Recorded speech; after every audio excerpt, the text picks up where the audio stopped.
The job of the olive tree, who is Enoch, Elijah, John the Baptist, and now, as we know from our studies leading into this, is Elijah who is to come, who will be here right now to usher in the return of Christ.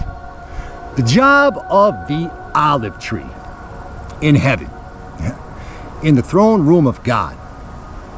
It's such a beautiful thing to think about. I was really pondering it just before I hit record on this video of how the olive tree really works and the existence of the olive tree in the throne room of God since before creation. It's just mind-boggling to me. It's absolutely mind-boggling that the spirit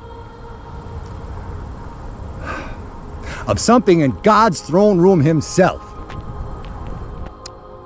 that produces the fruit that lights the flame of the Holy Spirit comes to earth once in a while. It's mind-boggling. And so his job in heaven, when the spirit of the olive tree, the greater of the two olive trees that light the lampstand and the seven flames that are God's eyes on the whole earth and that light the throne room of God, has always been, since there was a throne room of the Father, has always been to fill that lampstand. So he has light in his throne room so he can operate, so he can see. And the way the olive tree does that in heaven, the way it bears its fruit, its olives that drip out the golden oil into the lampstand that lights the flame, the way it does it, the way the spirit of the olive tree does that, and the tree itself, the symbolism of the tree, you got to think of a tree like a pine tree, you know, and it's got a root system, and it's got leaves, and it bears fruit once in a while. It bears fruit as it gets mature in the season, within the season it's in. It bears fruit. But it needs things for that in the throne room. It needs the soil. It needs the minerals of the soil to grow. It needs water. And it needs light for the leaves to grow, to eventually mature, for the tree to mature enough to bear the fruit that's needed to light the candle, to light the lampstand. And those three things in heaven, when I really think about them and the symbolism of them, I'm like, well, where does the light come from then, Father? Where does the light that helps the two olive trees grow come from?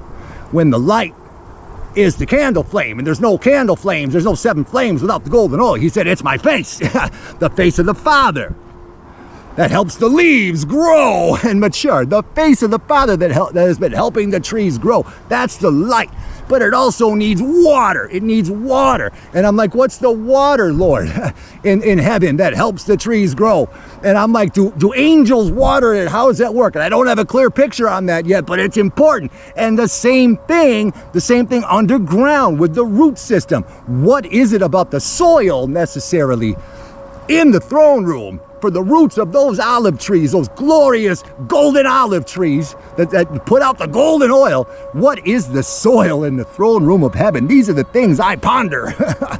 And then I think about how trees in a forest, how their root systems are all connected. They're almost like one organism. They're one creature in a way, because they're all connected. And I'm like, well, so then the two olive trees would be the same way. And they get strength and disease off of each other because their roots are also connected. So they're also growing in and of themselves. They're connected. And we know the two olive trees, the two witnesses in Revelation 11 are Moses and Elijah. Or Elijah, now we know, has been Enoch. Enoch, for the first time, I always say lampstand, the olive tree was sent the first time. There's a reason I keep mistaking it and saying lampstand instead of olive tree, because the lampstand is something very, very different.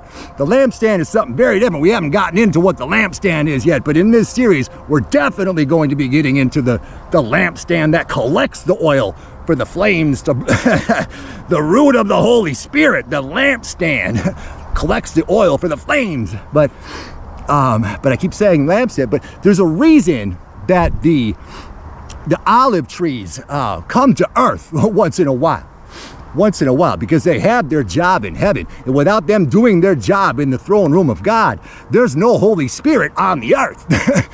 There's no eyes of God on the earth. That is how the system works. That's just how God created it to be. There's nothing we can do about it. His ways are higher than our ways. His thoughts are higher than our thoughts.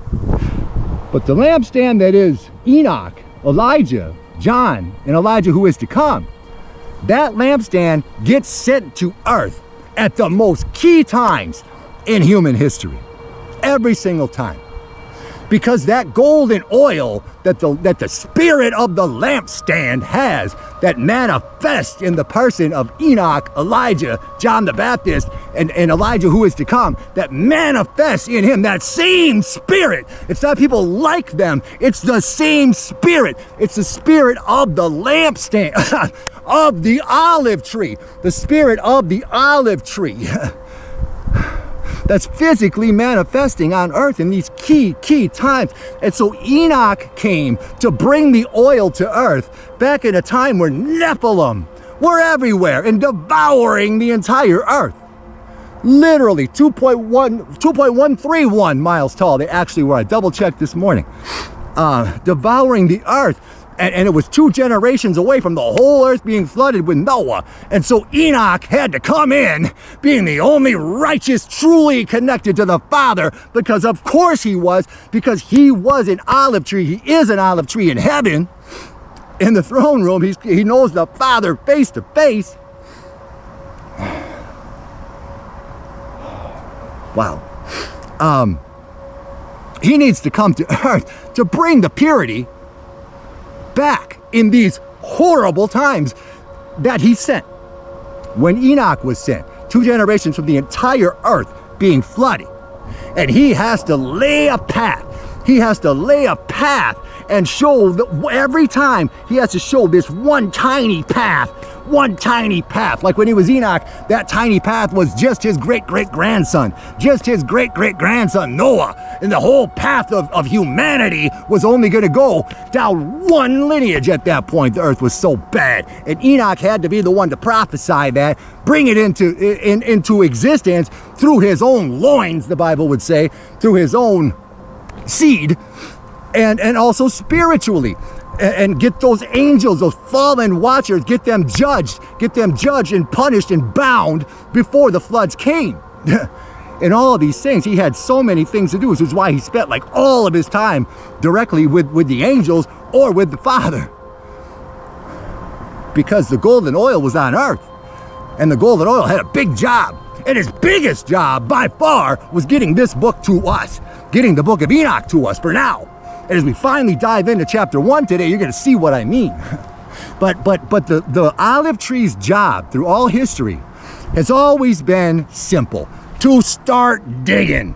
At those times in human history where everything is falling apart, where God is bringing a huge judgment, or there's nobody left, like when Elijah came, no prophets left in Israel. It had all been given over to Baal, all of it.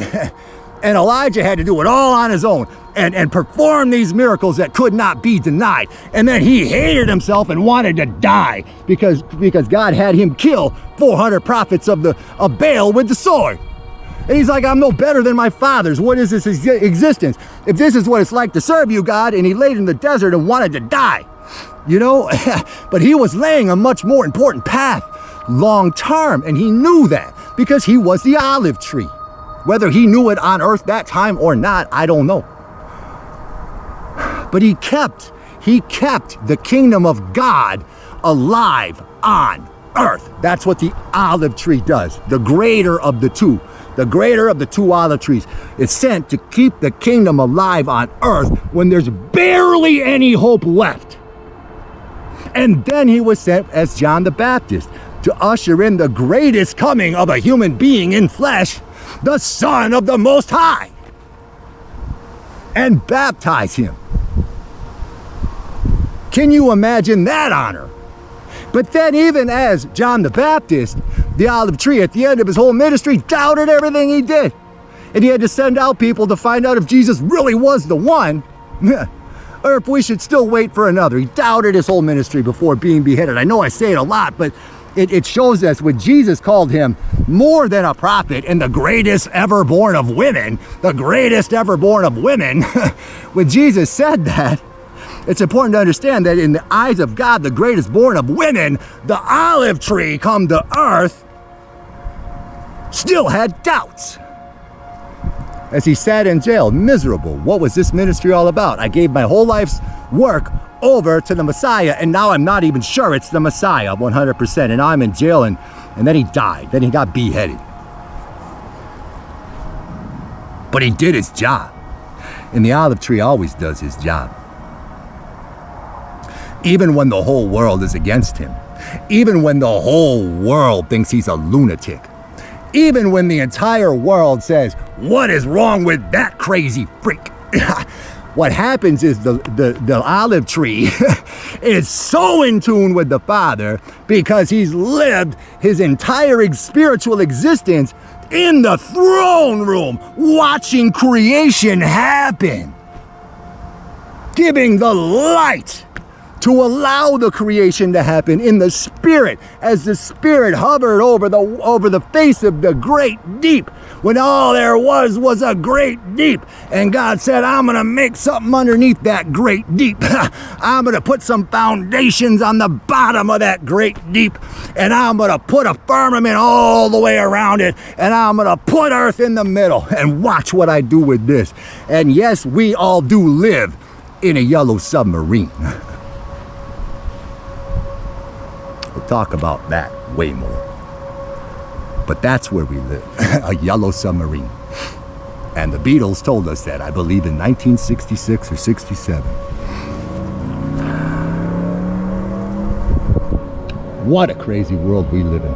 But the olive tree, he just stays focused on the mission that the Father has for him. And so the biggest mission he had from the time he wrote the book of Enoch was to make sure that at the end of it all, before final judgment came, the generation alive at that time would know exactly what the earth was before the flood, and then exactly what judgment was coming to them. And that's why he wrote it. And he knew he had to keep 100% faith that this book would be the only surviving book from pre-flood times in existence. And that it would go through Noah, his lineage, which then Noah added to it, Methuselah added to it, and there was other additions to it, but his writings, that he knew his writings, and he knew what was coming at the end of it all. And I'm sure he knew that he was the olive tree when he was Enoch, and that he would be back now. And so he was really writing a letter to himself.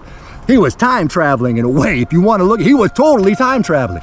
He's like, I know I'm going to be alive then because I'm the lampstand. If he was so close to God, if he was so close to the Father that he was interceding to the Father for the fallen angels and their petitions. And then, by the way, it was hilarious the way God rebuked the angels. When Enoch, we'll read this, when Enoch comes to him with their petition, say, please forgive us for mating with human women. Oh, we know we ruined the world, but oh, we're so sorry, we don't want judgment. And the first thing God says to Enoch, he says, good, not exactly like this, but we'll read it later. He says, you go tell them this, you should be petitioning for men, not men for you. So right off the bat, they're gonna know this judgment ain't gonna go well, right? But he's been so close to God that he intercedes. He interceded for angels. So yeah, he knew that he was going to time travel. He would be sent back for this time. So he was writing the letter for himself, ultimately, in a way that he knew, because it's so simplistically written compared to Revelation. It uses similar symbolism at times, but it's so simplistically written so that we could understand it in this time. He would have written it for the future olive tree, 4,000 or 5,000 years later to understand it. In the degraded version of humanity that we now are, as I've been covering in this series. I know I'm packing a lot in here already, and we haven't even started reading. So that's the job of the olive tree, and it's the job of the olive tree right now. And this time, though, will be different. And this time, I strongly believe, is the first time both olive trees, Elijah and Moses, or Enoch, Enoch and Elijah and Moses, the lesser of the two olive trees in the throne room are both on earth at the same time, ever in human history, because we're at the most key time in human history. Why wouldn't the most key players in the kingdom of God be here right now when all the key players in the kingdom of Lucifer are here? The players in the kingdom of God are here. How can we not see this? How do we not think? We know all the craziness of the world and all the evil people, and we know who the beast is because I've told you 1,000 times, and I know who the false prophet is. I just haven't quite said it yet, but I basically have. And all the players are here to play out the end times. Don't you think God sent his too? To play this out? Of course he did. And our only job is obedience. It's our only job, moment by moment, obedience. And so the whole thing can play out in the favor of the Almighty. He doesn't do it automatically, and Enoch could not be more clear about that. He wanted you to hear that. I was talking to a guy named Andrew on the phone this morning. I may have mentioned him one other time on a video, I don't remember, but he's from Indiana, and I guess he came across my channel some time ago, over a year ago, I think. And he can comment below to give you some more details on what I'm going to tell you. Maybe he can help me out. But he's done so much in my ministry, for my ministry, behind the scenes. And I feel so ungrateful sometimes because he's doing kind of all the heavy lifting on. So I started about a year and a half ago on Reddit. And I've never used Reddit. I've never known much about it. But I just started a subreddit all on my own. And I called it End Times Saints. End Times Saints. And all I ever do on there, when I remember, is just pop on there real quick and I'll post a link to my most recent video. And everything else, for the most part, that you'll see on there, Andrew has posted. And he's got a wonderful ministry that he's doing from his home, online ministry. And you, again, Andrew, you could tell more about that in the comments. I know I gave him a little heads up I'd be mentioning him in this video, but he's so important to this ministry because he has taken, when he saw I was doing the Reddit thing with the End Time Saints, I'm not sure how he found that, but he kind of ran with it and he started bringing people into it, you know? And I was like, well, this is cool. And so I made him a moderator, and now he just kind of runs that, and I just jump in and dump a link of my videos once in a while. But, you know, he's trying to figure out his role in the kingdom. He's trying to figure out, you know, what role do I play? I know God's put me in a place, in a position where I really need to be serving. And it's kind of by default, I have to right now. And so he's like, but I don't really, you know, I don't feel like I'm doing enough, kind of like we all feel in a way. And I explained to him something that God told me the other day, and it's in relation to the olive tree. And what the olive tree's ultimate job is. We know his intent when he's sent to earth, and but what he actually physically has to do. And God compared it in my mind to building a house. Okay, so at the end of the age, we need to build a house. We need to build the kingdom. So let's say a castle. We have to build a castle, right? To bring together all of the elect of earth right now, all of the elect together to once again understand, to begin with, who God actually is. Before we know what we need to do, we need to know again who he is. Bring the hearts of the fathers to the children to the fathers, to bring back the purity. So we have to understand who he is first, before anything can start to get built. First, we need to have the foundation built. And that is the job of the olive tree. That is the job, to dig. And he showed me this in a kind of a spiritual vision. The basement digger. You're the foundation digger. You got to do all the dirty work. You know, the one who comes as the olive tree has to do all the dirty work to get things going in the right, to get things even set up so anything can be built on top of it. He'll never do the building at all. And it'll take him a long time to dig that basement with a shovel all by himself and do all the concrete the right way all by himself and make sure it's stable enough all by himself before a house can ever be built. And then he might sit there for a while and see, my basement's done. Where's all the other workers? Where's all the other workers? Where's the plumbers? Where's the electricians? Where's the carpentry guy? Where's the 800 other people it takes to build a house? I built this foundation. I spent all this time doing it, and nobody cares. Nobody's coming to build the house, he'll say. You know? And God said that's what it'll be like for the olive tree. But then what'll happen is the other people that play their roles within building the house, they're kind of, after all the time it took to build the foundation as one person, they're all going to kind of come in real quick at the end and put it all together to build the complete body of elect, so that when Christ returns, everything's good. But the olive tree has to dig the basement. The worst job. The dirtiest job. The job that gets really no thanks. Nobody even wants to go down into the basement. Nobody wants to deal with the basement unless you're going to finish it and make it look nice. The basement's just a bunch of concrete. That's boring. But without the basement, there's no house. Without the foundation. And so the olive tree's ultimate job on earth right now is to build that basement and dig it and make it sturdy and get it ready for the builders. And the builders, God said, the builders will show up all of a sudden on one random day unexpectedly, and you'll see the house start to go up. That's how it's going to play out, he said. But the olive tree's foundation. But anyway, end time saints. Yeah, and Andrew's done so much work on that. So I was explaining to him this kind of parable about that. And I hope it resonated with him, because it's true for all of us. It's how it works for all of us. We have to find what role we play within being the elect. If you're understanding this message, you are one of the elect, no doubt. Okay, so then the only question is, what role do I play within it? Who am I within it? What part? Am I the plumber? Am I the electrician? Am I the cabinet guy? Am I the painter? Am I the roofer? Am I the one who gets all the glory? Probably the roofer is the one at the end of it all will get all the glory, because the roofer is the one that'll actually finish the job and be able to say, it's done.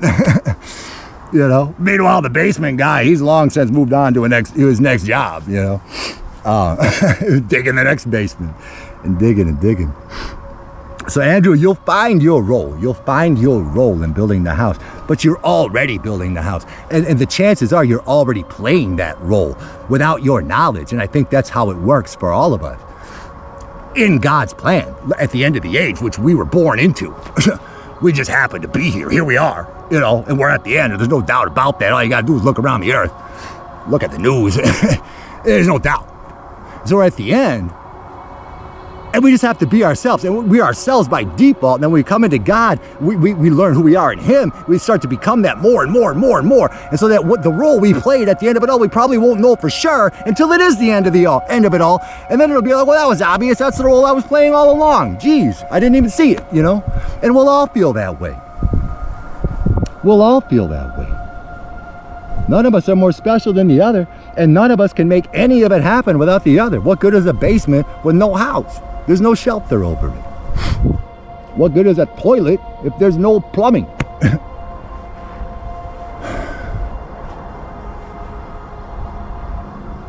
We really need to focus on these things, because the enemy is real serious, and so do we need to be. So we're going to begin reading today, finally, 23 minutes into this video. Jeez. I'm gonna finish reading Andy McCracken's intro, and then we'll get into chapter 1 as much as we can, so this video doesn't get too long.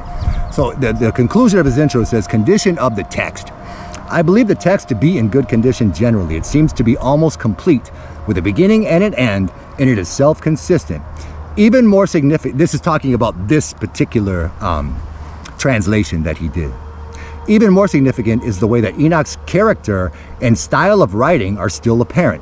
The only parts that I suspect were written by different authors I have separated out, as the book of Methuselah and the book of Noah. So a lot of book of Enoch's, you won't see a book of Methuselah, but this one does have it. Oh, come on, don't start messing with me now. My electronics lately, you just cannot believe the things I go through. I can't even go up and down now. If I can't get this going, we're going to have to wait another day. This is ridiculous. It was working perfectly before I went live. Okay, I'll just try as far as it'll let me go here. Unreal. I have separated out as the book of Methuselah and the book of Noah, chapters 10 and 11. The translation by Michael Knibb into English is very good, and I have had to do very little to the text in order to change it from a good translation into clear English. I have added quite a lot of punctuation and improved the presentation, but I have made only very minor changes to the text, such as substituting before with in front of where appropriate. In a few places, I have substituted sky for heaven, where it makes the meaning clearer. Because remember, there's three heavens. There's the heaven that God resides in, and then there's the heavens. The heavens is the firmament, and then the heaven is like the sky, right? So he clarifies that within the text without us needing to figure that out. Where Enoch says the face of heaven, he means the sky, but I have left it unchanged. I only changed heaven to sky where I was sure that was the intended meaning. Similarly, I have tried to use earth with a capital where I think the meaning is the whole world, and earth with a small e without a capital, where the meaning may just be the ground. So the earth as a whole, or the earth, the ground, with a small g. Which Enoch often differentiates himself by referring to the dry ground rather than the earth. Fortunately, Enoch's style was to use a simple vocabulary. See, as I was just saying. And he assumed no pre-knowledge by the reader. So he's not knowing when we read this, we don't know anything about the world he lived in. He wrote it in a way knowing that we wouldn't. It's amazing. Anything complicated, he explains at length with quite a lot of repetition, and he does because we need it. Yeah, he was a genius to know how to write for us in this age. This has helped to preserve the book through many translations. See, there are a few places, even so, where there are problems. I have marked those with dots. 5 dots, he says, where some words seem to have been lost. Fortunately, there are not many of these, and nothing important seems to be missing. I did find a few translocations in the text.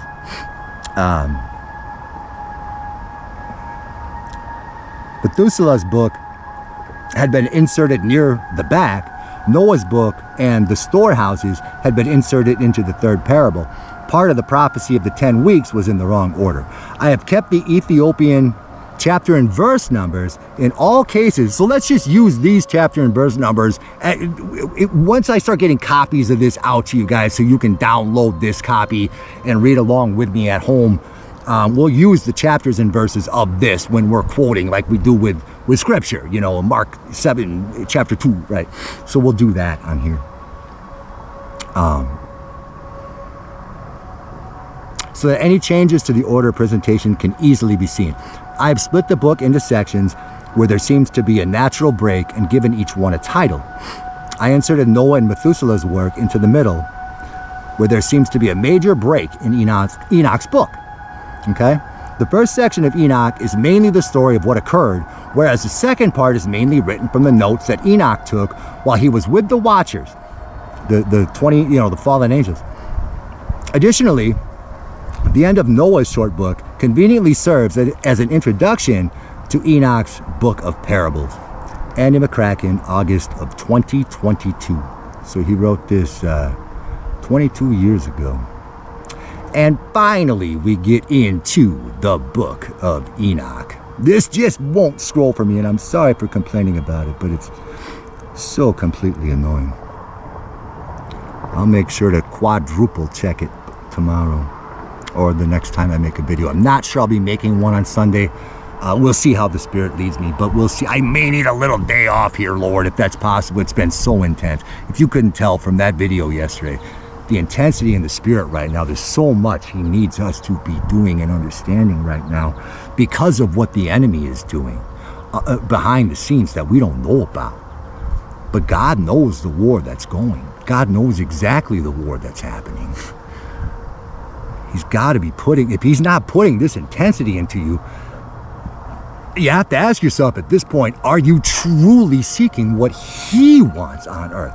His will on earth. Man, it's so important because His will is for us to be plucked out, and He needs it so badly as He's looking down on all this evil.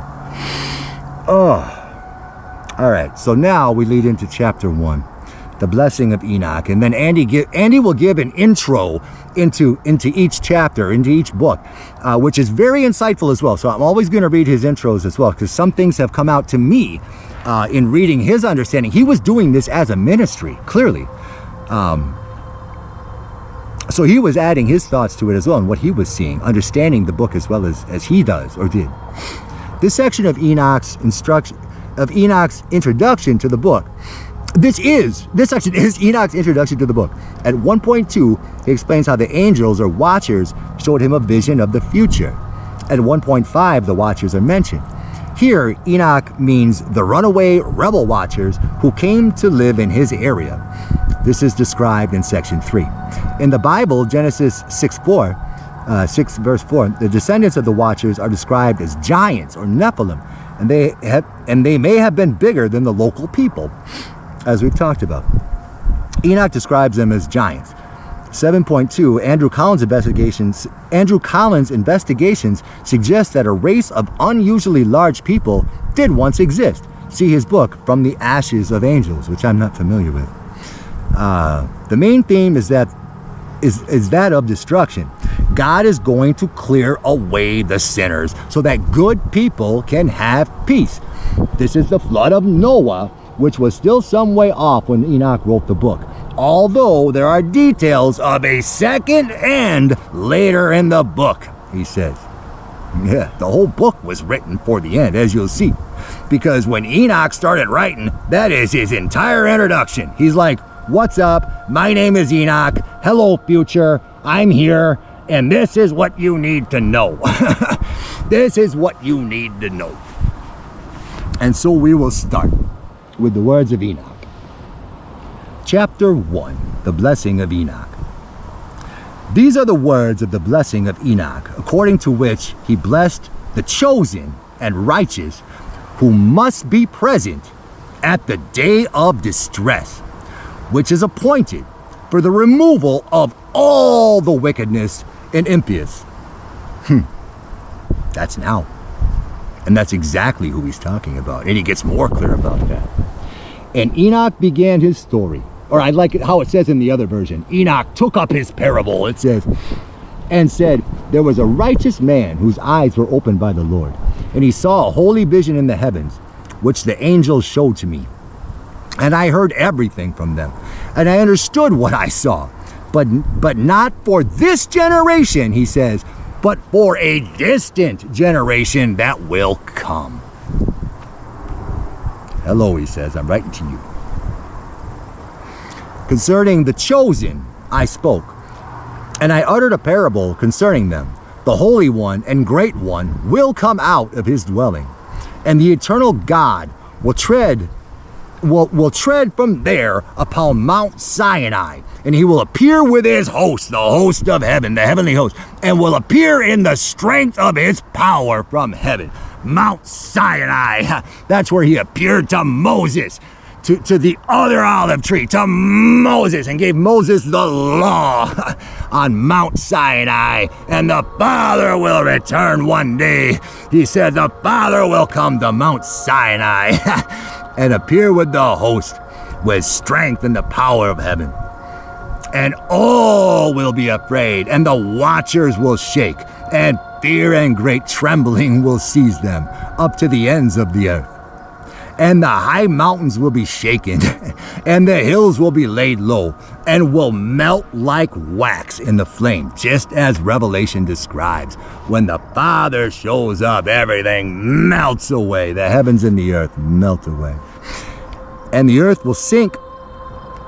The earth will sink. Yeah, we all live in a yellow submarine. The earth will sink, and everything that is on the earth will be destroyed. And there will be judgment upon all, and upon all the righteous. But for the righteous, he will make peace, those written in the Lamb's book of life. He doesn't say that, but that's what Revelation tells us, right? He will make peace. And he will keep safe the chosen, and mercy will be upon them. They will all belong to God and will prosper and be blessed, and the light of God will shine on them, just like we learned in my entire channel, but in a film in the clouds, where I talk about when he comes, finally the Father shows up again, and everything melts away, and then in the New Jerusalem, his face lights the entire 1,500-mile cube. And that's exactly what Enoch said will happen. And behold, he comes with 10,000 holy ones, the angels of heaven, to execute judgment upon them and destroy the impious, and to contend with all flesh concerning everything that the sinners and the impious have done and wrought against him. So he's getting our attention right up front, letting us know of the final judgment of God, that he knew by the time we read this, we'd be able to marry it to other prophecies that would point us in the same direction of understanding, right? Hold on a second. This bug keeps, I don't know if he's been walking across there or not, but if you can see him, a little ant keeps walking across my camera there. I mean, isn't that a beautiful introduction? It really is. Because he wants us to know that he knows what we're living through. He sees what we're seeing already. He's seeing it in his age. And understanding the evil of the age he was in. See, we're still dealing with what he was dealing with. He was dealing with the Nephilim. He was dealing with these 2.131 mile tall human angel hybrids that were destroying the earth completely. But he'll teach us later that those turned into the demons now, the literal demons that haunt the earth to this day. They've never left. They were killed, but their spirits never left, and they still torment the earth and run all the systems of the earth under the direction of Lucifer, the offspring of the fallen angels. And we're going to learn so much about who they are throughout this series.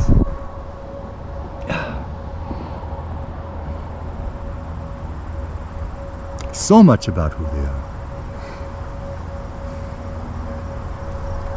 But I think if Enoch could talk to us right now, he would tell us that